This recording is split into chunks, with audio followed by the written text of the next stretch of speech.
दोस्तों, इस master class में स्वागत है। जिंदगी में अक्सर एक बहुत बड़ा सवाल परेशान करता है कि आखिर ये दुनिया चलती कैसे है। एक तरफ इंसान है जिन्हें सब कुछ चाहिए, बढ़िया खाना, प्रीमियम घर, नया फोन, और दूसरी तरफ एक ऐसी इनविजिबल फोर्स है जो इन सबको कंट्रोल करती है। आज हम इकोनॉमी नाम के इस मैट्रिक्स को डिकोड करने वाले हैं। और यकीन मानिए, ये कोई बोरिंग थियरी नहीं है। ये मैथ, ह्यूमन साइकोलॉजी और थोड़ी सी डेस्परेशन से चलने वाला एक बेहद पावरफुल इंजन है। तो चलिए शुरू करते हैं। खैर, आगे बढ़ने से पहले इस रोड मैप पर एक नजर डालते हैं। हम शुरुआत करेंगे स्कार्सिटी और मार्केट डायनामिक्स से, फिर समझेंगे पैसे का असली इल्यूजन, देश का स्कोरबोर्ड कैसे बनता है, टैक्स और ट्रेड का जाल, और आखिर में देखेंगे माइंड और इन्वेस्टिंग का गहरा कनेक्शन। तो माइक्रो लेवल से कहानी शुरू करते हैं और ह्यूमन एग्जिस्टेंस के सबसे बेसिक ग्लिच को समझते हैं, स्कैर्सिटी।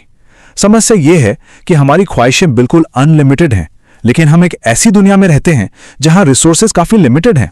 हर किसी के पास अनलिमिटेड पैसा, वक्त या आलीशान घर तो नहीं हो सकता, है ना? यही वो पॉइंट है जहां इकोनॉमी जन्म लेती है। ये स्कार्सिटी या कमी ही हर एक इंसान को मुश्किल चॉइसेस चुनने पर मजबूर करती है। जब भी कोई फैसला लिया जाता है तो किसी न किसी दूसरी चीज का बलिदान देना ही पड़ता है। अगर दुनिया में हर चीज अनलिमिटेड होती तो इकोनॉमिक्स नाम का यह सब्जेक्ट कभी वजूद में ही नहीं आता। इस पूरी बात को अपॉर्चुनिटी कॉस्ट कहते हैं। अब इस एग्जाम्पल को देखिए। रवि के पास 3 घंटे हैं। उसने वेब सीरीज देखना चुना तो उसे अपने एग्जाम के मार्क्स की कुर्बानी देनी पड़ी। वहीं दूसरी तरफ अमित का केस देखिए। अमित के पास पैसा है पर वीडियो एडिटिंग का वक्त नहीं है, तो वो रवि को हायर कर लेता है। इसे कंपैरेटिव एडवांटेज कहते हैं। दोनों अपनी स्किल्स और रिसोर्सेज एक्सचेंज कर रहे हैं और इससे एक परफेक्ट विन विन मार्केट बन रहा है। अब जरा इस नंबर पर गौर करते हैं, 100 रुपए। मान लीजिए प्याज का दाम अचानक 20 रुपए से उड़कर 100 रुपए हो जाता है। गुस्सा आना लाजमी है, पर सच तो यह है कि यह सप्लाई और डिमांड के इनविजिबल हैंड का एक बहुत ही पावरफुल सिग्नल है। यह सीधा किसानों को इशारा कर रहा है कि भाई, प्याज उगाने में भारी प्रॉफिट है। फिर अगले साल सप्लाई बढ़ती है और दाम वापस नीचे आ जाते हैं। यह मार्केट किसी डिक्टेटर के इशारों पर नहीं, सिर्फ और सिर्फ इंसेंटिव्स पर चलता है। अब आते हैं अपने अगले हिस्से पर। पुराने जमाने के बार्टर सिस्टम से लेकर आज के डिजिटल ट्रस्ट तक का सफर बड़ा दिलचस्प रहा है। सोचिए, अगर किसी को प्याज चाहिए पर बदले में देने के लिए सिर्फ एक लैपटॉप हो और प्याज वाले को दूध चाहिए हो, कितना कॉम्प्लेक्स था यह बार्टर सिस्टम। इसे सुलझाने के लिए ही इंसानों ने मनी यानी पैसे का आविष्कार किया, जो पूरी तरह से सिर्फ हमारे भरोसे पर टिका हुआ है। और इस पैसे के बारे में एक बेहद इंटरेस्टिंग सवाल दिमाग में आता है। बैंक्स के पास लोन देने के लिए पैसा आखिर आता कहां से है? ज्यादातर लोगों को लगता है कि बैंक एक सेफ लॉकर रूम की तरह है, जहां हमारा जमा किया हुआ फिजिकल कैश रखा है और वही दूसरों को लोन पर दिया जा रहा है। पर सच्चाई इससे बिल्कुल अलग है।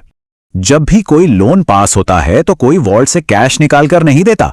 फ्रैक्शनल रिजर्व बैंकिंग के इस सिस्टम को देखिए। अमित कार लोन लेने जाता है और बैंक मैनेजर सिर्फ अपने कीबोर्ड पर 1 लाख रुपए टाइप करता है। बूम, नया पैसा मार्केट में आ गया। बैंक सच में हवा से नया पैसा क्रिएट करते हैं। यह पूरा सिस्टम सिर्फ इस भरोसे पर चल रहा है कि सभी लोग एक ही दिन अपना पैसा वापस मांगने नहीं आ जाएंगे। है ना हैरानी की बात? चलिए अब थोड़ा मैक्रो लेवल पर जूम आउट करते हैं और इस देश के स्कोरबोर्ड पर नजर डालते हैं, यानी जीडीपी। इकोनॉमिस्ट इसी जीडीपी को देश के टोटल प्रोडक्शन का अल्टीमेट स्कोरबोर्ड मानते हैं। जनरली यही माना जाता है कि अगर जीडीपी बढ़ रही है तो देश अमीर हो रहा है। लेकिन इस स्कोरबोर्ड में एक बहुत बड़ा झोल है। यहां देखिए, अमित 500 रुपए का जंक फूड खाता है और देश की जीडीपी 500 रुपए से बढ़ जाती है। वहीं दूसरी तरफ मीना एक होम मेकर के रूप में दिन के 17 घंटे शेफ, ट्यूटर और नर्स का काम करती हैं, पर उनके इस अमूल्य काम की वैल्यू इकोनॉमी में मैथमेटिकली 0 मानी जाती है। तो जीडीपी असल में एक थर्मोमीटर की तरह है। ये बुखार तो बता देता है, पर अंदर की असली बीमारी और सच्चाई छुप जाती है। अब जरा इन्फ्लेशन यानी महंगाई का ये डोसा इकोनॉमिक्स वाला कड़वा सच देखते हैं। मान लीजिए बैंक में 10% का इंटरेस्ट मिल रहा है, जिसे देखकर लगता है कि पैसा बढ़ रहा है। लेकिन अगर मार्केट में डोसा की कीमत 12% बढ़ जाए तो असल में इंसान अमीर नहीं बल्कि गरीब हो रहा है। महंगाई एक खामोश चोर है जो लगातार हमारी परचेजिंग पावर चुरा रहा है। तो अब हम थोड़ा और पीछे हटकर पूरे ग्लोबल सिस्टम को देखते हैं, टैक्स और ट्रेड का जाल। सरकारें इतने बड़े बड़े इंफ्रास्ट्रक्चर और ऑपरेशंस चलाने के लिए पैसा कहां से लाती हैं और देश आपस में ट्रेड करके सरवाइव कैसे करते हैं, ये जानना बहुत जरूरी है। यहां हम इनडायरेक्ट टैक्स यानी जीएसटी की एक रिग्रेसिव या थोड़ी भेदभाव वाली सच्चाई देखते हैं। सोचकर देखिए, एक बिलियनर मुकेश अंबानी अगर 50 रुपए का स्नैक खरीदते हैं तो वो वही सेम जीएसटी भरते हैं जो एक दिहाड़ी मजदूर 50 रुपए का स्नैक खरीदने पर भरता है। इसका सीधा सा मतलब है कि मजदूर अपनी कमाई के अनुपात में यानी परसेंटेज वाइज अमीर के मुकाबले बहुत बड़ा टैक्स का बोझ उठा रहा है। यह सिस्टम आर्थिक असमानता को और डीप कर देता है। और जब सरकारें अपनी कमाई से ज्यादा खर्च करने लगती हैं तो उसे फिस्कल डेफिसिट कहते हैं। अब ध्यान दीजिए, सारा उधार बुरा नहीं होता। अगर उधार प्रोडक्टिव इंफ्रास्ट्रक्चर जैसे हाईवे या पोर्ट बनाने के लिए लिया जाए तो इकोनॉमी में बूम आता है। लेकिन अगर वही उधार सिर्फ चुनाव जीतने के लिए फ्रीबीज बांटने में खर्च हो तो महंगाई आउट ऑफ कंट्रोल हो सकती है। अनप्रोडक्टिव डेट सच में किसी भी देश को बहुत भयंकर संकट में डाल सकता है। इस फॉरेक्स मार्केट के तराजू को देखिए।